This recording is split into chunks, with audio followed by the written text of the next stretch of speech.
राधे राधे सभी को दोस्तों, मैं मधु स्वागत करती हूँ आप सबको मेरी चैनल अनमोल कथा में, जहाँ मैं सुनाती हूँ आपको पौराणिक कथाएं और कुछ भक्ति भाव के गाथाएं जो आपकी भावना को जोड़ते हैं भगवान के साथ। इससे ही एक सुंदर पौराणिक कथा है जो मैं अपने गुरुजनों से सुना है, वही बात आज मैं आप सभी को सुनाने जा रही हूँ। एक बार द्वारका में शाम का समय था। भगवान श्री कृष्ण के पुत्र खेल रहे थे। खेल खेल में उन्हें प्यास लगी और वे पानी की खोज में एक कुएं के पास पहुंचे। वहां उन्होंने देखा कि एक गिरगिट कुएं में पड़ा हुआ है। उन्होंने उससे निकालने की कोशिश की। उन्होंने सूत और चमड़ी की रस्सियों का उपयोग किया, लेकिन वो गिरगिट बाहर नहीं आ सका। जब वो लोग उस गिरगिट को निकालने में असफल हो गए तो ये बात भगवान द्वारकाधीश तक पहुंच गई। भगवान श्री कृष्ण स्वयं वहां पहुंचे। फिर उन्होंने बिना किसी कठिनाई के बाएं हाथ से उस गिरगिट को खींचकर बाहर निकाल दिया। जैसे ही गिरगिट भगवान के स्पर्श में आया, एक आश्चर्यजनक घटना घटी। गिरगिट से एक तेजस्वी महापुरुष प्रकट हो गए।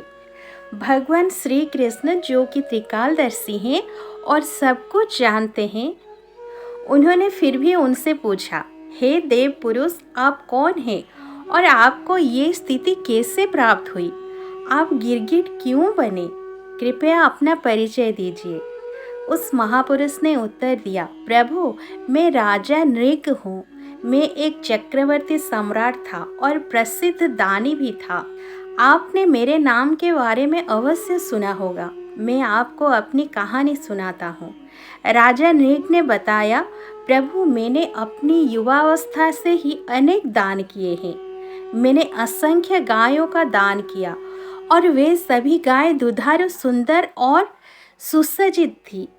मैंने न्यायपूर्वक अर्जित धन से ही इन गायों को प्राप्त किया और उनके सींगों में सोना तथा खुरों में चांदी लगवाई। मैंने उन्हें वस्त्र, हार और आभूषण से सजाया और उन्हें सद्गुणी तपस्वी विद्वान ब्राह्मण को दान किया। मैंने भूमि, सोना, घोड़ा, हाथी, कन्याएं और अन्य बहुमूल्य वस्तुएं भी दान की। मैंने बहुत सारे यज्ञ किए और धर्मशालाएं बनवाई, लेकिन एक छोटी सी चूक ने मेरी पूरी दानशीलता पर पानी फेर दिया। एक दिन एक गाय भूलवश मेरी गौशाला में आ गई। वो गाय उस तपस्वी ब्राह्मण की थी जो दान नहीं लेता था, लेकिन मेरी गौशाला के कर्मचारियों ने उसे मेरी गाय समझ लिया और उसे किसी और को दान में दे दिया। जब वो गाय दान में दे दी गई तो जिस ब्राह्मण को वो गाय मिला वो आनंदित होकर उसे ले जा रहा था। उसी समय उस तपस्वी ब्राह्मण ने अपनी गाय को पहचान लिया और दावा किया कि वो गाय उसी की है। फिर दोनों ब्राह्मणों मेरे पास आए और न्याय की अपेक्षा की। मैंने दोनों को प्रसन्न करने की कोशिश की। मैंने कहा, मैं आपको और 1,00,000 गाय दे सकता हूँ, लेकिन दोनों में से कोई भी राजी नहीं हुआ। दान में दी गई गाय को पाने वाला ब्राह्मण उसे छोड़ने को तैयार ही नहीं था और तपस्वी ब्राह्मण अपनी गाय को किसी भी शर्त पर छोड़ने के लिए तैयार ही नहीं थे। अंततः मैं धर्म संकट में पड़ गया। मैंने दोनों से क्षमा मांगी और उनसे ये विवाद समाप्त करने की विनती की, लेकिन कोई हल नहीं निकला।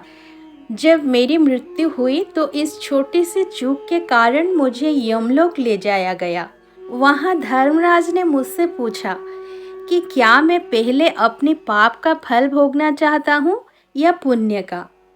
मैंने पाप का फल पहले भोगने का निर्णय लिया और इसके परिणाम स्वरूप मुझे गिरगिट के रूप में जन्म लेना पड़ा।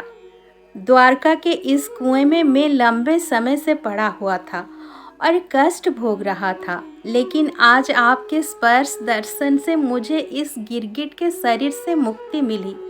प्रभु, मैं आपका सेवक हूँ और आपकी कृपा से ही ये संभव हुआ। राजा मृग ने भगवान श्री कृष्ण की स्तुति और परिक्रमा की और उन्हें साष्टांग प्रणाम किया। भगवान ने राजा नृग को आशीर्वाद दिया और वे दिव्य विमान पर बैठकर देवलोक को प्रस्थान कर गए। गुरुजनों ने कहा है, यदि कोई सुमेरु पर्वत के समान स्वर्ण का दान करे, रत्न अन्नदान और भूमि दान भी करे और ये विश्वास करने लगे कि इससे पुण्य मिलेगा और पापों से मुक्ति होगी, या फिर अनेक तुला दान करे, प्रयाग जैसे तीर्थों में स्नान करे और काशी में ग्रहण के अवसर पर चित्त शुद्धि के लिए उनको दान करे, सैया दान, कन्यादान और कुरुक्षेत्र में शुभ पर्व पर गोदान करे, तो इन सभी पुण्य कर्मों के बावजूद वो अपने समस्त पापों से मुक्ति नहीं हो सकता। केवल एक बार श्री कृष्ण के नाम का स्मरण करने से ही त्रैलोक्य के समस्त पापी भी एक क्षण में संसार के आवागमन से मुक्त होकर परम गति को प्राप्त कर सकते हैं। महाराज नृग ने इतने दान करने के बावजूद केवल एक अपराध के कारण गिरगिट के रूप में जन्म लेना पड़ा। लेकिन यदि कोई नाम जप करने वाला साधक है तो हजारों अपराध होने पर भी उसकी ऐसी दुर्गति नहीं होगी। यदि उसे पुनर्जन्म लेना भी पड़ा तो वो एक अच्छे परिवार में जन्म लेगा और बहुत शीघ्र भगवत प्राप्ति कर लेगा। भगवान का नाम अत्यंत शक्तिशाली है, इसीलिए अधिक से अधिक नाम जपने का प्रयास करें। राधे राधे। जय श्री कृष्ण।